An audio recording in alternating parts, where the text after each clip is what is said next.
தாம் சுதந்திரமாக போவதற்கு அழைக்கப்பட்ட போது கீழ்ப்படிந்து தான் போகும் இடம் என்ன அறியாது இருந்து புறப்பட்டார். ஹல்லேலூயா. ஆண்டவரே, என்னை இங்கே அங்கே போக சொல்லிட்டீங்க, அது என்ன இடம்? தண்ணீர் இருக்கா, பயிர் இருக்கா, சாப்பிடலாமா, பாரம்பரிய ஒரு தேசமா, ஏதோ ஒன்று கூட கேள்வி கேட்கவில்லை.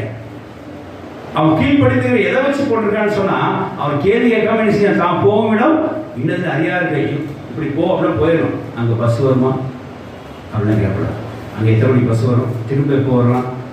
இப்படி கீழ்ப்படியாம அப்படி இருந்தீங்க அப்படின்னா கருத்தவங்க அடுத்த கருத்தை காட்ட மாட்டார். சரி இங்கே அந்த பஸ் வந்தால் போ அப்படின்றான். நீ நிறைய வாழ்க்கை ஆரோக்கிய வாழ்க்கையை முன்னேறாம காரணம் தான் கேள்வி மேல கேள்வி கேட்கறது. ஆபிரகாம் கேள்வி கேட்காம கீழ்ப்படிந்து போனான். ஐயோ, நீ கிறிஸ்தவ மண்டபத்தில் ஒரு சபைக்குள்ள அழைக்கும் போது என்ன கேள்வி கேட்கறாங்க பாருங்க, கடுமையான கேள்வி கேட்கறாங்க.